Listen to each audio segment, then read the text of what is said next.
ಕರವೇ ಅಧ್ಯಕ್ಷ ನಾರಾಯಣಗೌಡ ಇವತ್ತು ರಿಲೀಸ್ ಆಗ್ತಾರೆ. ಬಟ್ ಮಗದೊಂದು ಕಡೆ ಇನ್ನೊಂದು ರೀತಿಯ ಟೆನ್ಷನ್. ಪರಪ್ಪನ ಅಗ್ರಹಾರದ ಬಳಿ ಒಂದ್ ಕಡೆ ಕಾರ್ಯಕರ್ತರು ಜಮಾಯಿಸಿದ್ದಾರೆ ಅವರ ಅಧ್ಯಕ್ಷರನ್ನ ರಿಸೀವ್ ಮಾಡ್ಕೊಳ್ಳೋಕೆ, ಮತ್ತೊಂದು ಕಡೆ ಪೊಲೀಸರು ಕೂಡ ಕಾಯ್ತಾ ಇದ್ದಾರೆ.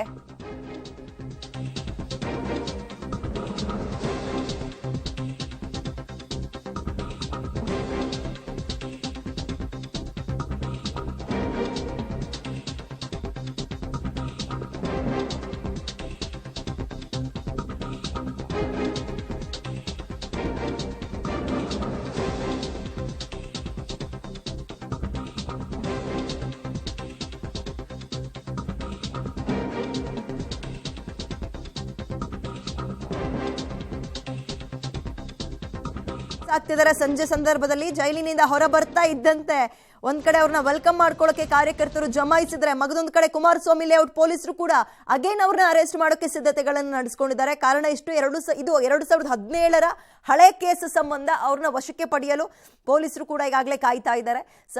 ಸಾರ್ವಜನಿಕ ಆಸ್ತಿ ನಾಶ, ಅಧಿಕಾರಿಗಳ ಕೆಲಸಕ್ಕೆ ಅಡ್ಡಿಪಡಿಸಿದಂತಹ ಪ್ರಕರಣದಲ್ಲಿ ಈಗಾಗಲೇ ವಾರೆಂಟ್ ಕೂಡ ಜಾರಿ ಆಗಿದೆ.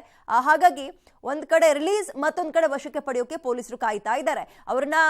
ಅವರು ಆಚೆ ಬರಬೇಕು, ಬಿಡುಗಡೆ ಆಗ್ಬೇಕು ಅಂತ ಕರವೆಯ ಕಾರ್ಯಕರ್ತರು ಪಂಜಿನ ಮೆರವಣಿಗೆ ಮಾಡಿದ್ರು, ದೇವರಿಗೆ ಹೋಗಿ ಒಂದು ಅಭಿಷೇಕವನ್ನ ಮಾಡಿಸ್ಕೊಂಡ್ ಬಂದ್ರು, ಈಡ್ಗಾಯಿ ಹೊಡೆದ್ರು. ಇವೆಲ್ಲವೂ ಆಯ್ತು. ಇನ್ನೇನು ಇವತ್ತು ರಿಲೀಸ್ ಆಗ್ತಾರೆ ಅನ್ನೋ ಖುಷಿಯಲ್ಲಿ ಕರವೇ ಸಂಘಟನೆಯವರು ಕೂಡ ಇದ್ದಾರೆ. ಮತ್ತೊಂದು ಕಡೆ ಈ ರೀತಿಯ ಸಂಕಷ್ಟ. ಹೆಚ್ಚಿನ ಡೀಟೇಲ್ಸ್ ನಮ್ಮ ಪ್ರತಿನಿಧಿ ನರಸಿಂಹಮೂರ್ತಿ ನೀಡ್ತಾರೆ. ನರಸಿಂಹಮೂರ್ತಿ, ಇದೀಗ ಕರವೇ ಕಾರ್ಯಕರ್ತರು ಒಂದ್ ಕಡೆ ಖುಷಿಯಲ್ಲಿ ಅವ್ರನ್ನ ರಿಸೀವ್ ಮಾಡ್ಕೊಳಕ್ ಕಾಯ್ತಾ ಇದ್ದಾರೆ, ಮಗದೊಂದು ಕಡೆ ನಾರಾಯಣಗೌಡರಿಗೆ ಇನ್ನೊಂದು ರೀತಿಯ ಸಂಕಷ್ಟ. ಹೇಗ್ ವಿವರಿಸಬಹುದು ಇದನ್ನ? ವಿದ್ಯಾ, ಶನಿವಾರವೇ ಕರವೇ ಅಧ್ಯಕ್ಷ ನಾರಾಯಣಗೌಡರಿಗೆ ದೇವನಹಳ್ಳಿಯ ಸೆಷನ್ಸ್ ನ್ಯಾಯಾಲಯದಿಂದ ಜಾಮೀನು ಮಂಜೂರಾಗಿತ್ತು. ಆದರೆ ಷರತ್ತುಗಳು ಪೂರೈಕೆಯಾದ ಕಾರಣ ಇವತ್ತು ಷರತ್ತುಗಳನ್ನ ಫುಲ್ಫಿಲ್ ಮಾಡಿದ್ದಾರೆ ಅನ್ನೋ ಮಾಹಿತಿಗಳು ಲಭ್ಯವಾಗ್ತಿದೆ. ಹೀಗಾಗಿ ಸಂಜೆ ವೇಳೆಗೆ ಪರಪ್ಪನ ಅಗ್ರಹಾರದಿಂದ ಅವರು ಬಿಡುಗಡೆಯಾಗಲಿದ್ದಾರೆ. ಹೀಗಾಗಿ ಪೊಲೀಸರು ಪರಪ್ಪನ ಅಗ್ರಹಾರದ ಮುಖ್ಯ ರಸ್ತೆಯನ್ನ ನಾವು ಒಮ್ಮೆ ತೋರಿಸ್ತೀವಿ. ಆ ಮುಖ್ಯ ರಸ್ತೆಯಲ್ಲಿ ಈಗಾಗಲೇ ಸಾಕಷ್ಟು ಸಂಖ್ಯೆಯಲ್ಲಿ ಪೊಲೀಸರನ್ನ ನಿಯೋಜನೆ ಮಾಡಲಾಗಿದೆ. ಒಬ್ರು ಡಿಸಿಪಿ, ಇಬ್ರು ಎಸಿಪಿ, 3 ಇನ್ಸ್ಪೆಕ್ಟರ್ಗಳು, ಹಾಗೆ 2 KSRP ತುಕಡಿ, 1 BMTC ಬಸ್, ಎಲ್ಲವನ್ನ ಕೂಡ ವ್ಯವಸ್ಥೆ ಮಾಡಿಕೊಳ್ಳಲಾಗಿದೆ. ಇವರ ಬಿಡುಗಡೆ ಸಂದರ್ಭದಲ್ಲಿ ಸಾಕಷ್ಟು ಕರವೇ ಕಾರ್ಯಕರ್ತರು ಬರಬಹುದು ಅನ್ನೋ ಹಿನ್ನೆಲೆಯಲ್ಲಿ ಈ ರೀತಿಯಾಗಿ ಬಂದೋಬಸ್ತನ್ನ ಮಾಡಿಕೊಳ್ಳಲಾಗಿದೆ. ಜೈಲಿಗೆ ಸಂಪರ್ಕವನ್ನ ಕಲ್ಪಿಸುವ ರಸ್ತೆಯನ್ನ ಈಗಾಗಲೇ ಸಂಪೂರ್ಣವಾಗಿ ಮುಚ್ಚಲಾಗಿದೆ. ಯಾರು ಕೂಡ ಕರವೇ ಕಾರ್ಯಕರ್ತರನ್ನ ಒಳಗೆ ಬಿಟ್ಕೊಳ್ತಿಲ್ಲ. ಸಂಜೆ ಸುಮಾರು 7 ಗಂಟೆ ನಂತರ ಕರವೇ ಅಧ್ಯಕ್ಷ ನಾರಾಯಣಗೌಡರ ಬಿಡುಗಡೆಯಾಗಲಿದೆ.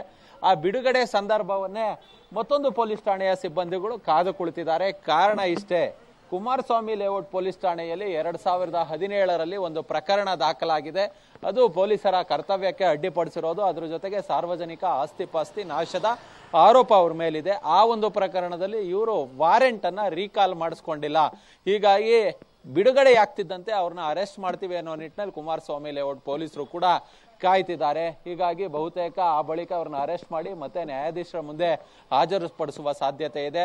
ಆದ್ರೆ ಶನಿವಾರವೇ ಇಲ್ಲಿ 144 ಸೆಕ್ಷನ್ ಅನ್ನ ಹಾಕಲಾಗಿತ್ತು. ಸಾಕಷ್ಟು ಕಾರ್ಯಕರ್ತರು ಬರಬಹುದು, ಸೆಲೆಬ್ರೇಷನ್ ಅನ್ನ ಮಾಡಬಹುದು, ಮತ್ತೆ ಮತ್ತೊಂದಷ್ಟು ಕಾನೂನು ತೊಡಕುಗಳಾಗಬಹುದು ಅನ್ನೋ ಹಿನ್ನೆಲೆಯಲ್ಲಿ ಇವತ್ತು ಕೂಡ ಸಂಜೆಯ ವೇಳೆಗೆ 144 ಸೆಕ್ಷನ್ ಅನ್ನ ಇಂಪೋಸ್ ಮಾಡುವ ಸಾಧ್ಯತೆ ಕೂಡ ಇದೆ. ಹೀಗಾಗಿ ಪರಪ್ಪನ ಅಗ್ರಹಾರದ ಆ ಒಂದು ಜೈಲಿನ ರಸ್ತೆಯಲ್ಲಿ ಸಾಕಷ್ಟು ಪೊಲೀಸ್ ಬಂದೋಬಸ್ತನ್ನ ಮಾಡಿಟ್ಕೊಂಡು ಕರವೇ ಕಾರ್ಯಕರ್ತರು ಹಾಗೂ ನಾರಾಯಣಗೌಡರ ಬಿಡುಗಡೆ ಏನಿದೆ ಆ ಸಂದರ್ಭದಲ್ಲಿ ಯಾವುದೇ ಅಹಿತಕರ ಘಟನೆಗಳಾಗದಂತೆ ತಡೆಯೋದಕ್ಕೆ ಪೊಲೀಸ್ ಇಲಾಖೆ ಸಜ್ಜಾಗಿದೆ. ಸೋಫಾರ್ ಇದುವರೆಗೂ ಯಾರು ಕೂಡ ಕಾರ್ಯಕರ್ತರು ಕಂಡು ಬಂದಿಲ್ಲ. ಸಂಜೆ ವೇಳೆಗೆ ಒಂದಷ್ಟು ಕಾರ್ಯಕರ್ತರುಗಳು ಕೂಡ ಬರುವ ನಿರೀಕ್ಷೆಯಲ್ಲಿ, ಬರುವ ಸಾಧ್ಯತೆಗಳು ಕೂಡ ಇರೋದು. ಥ್ಯಾಂಕ್ ಯು ತಮ್ಮ ಡೀಟೇಲ್ಸ್ಗೆ.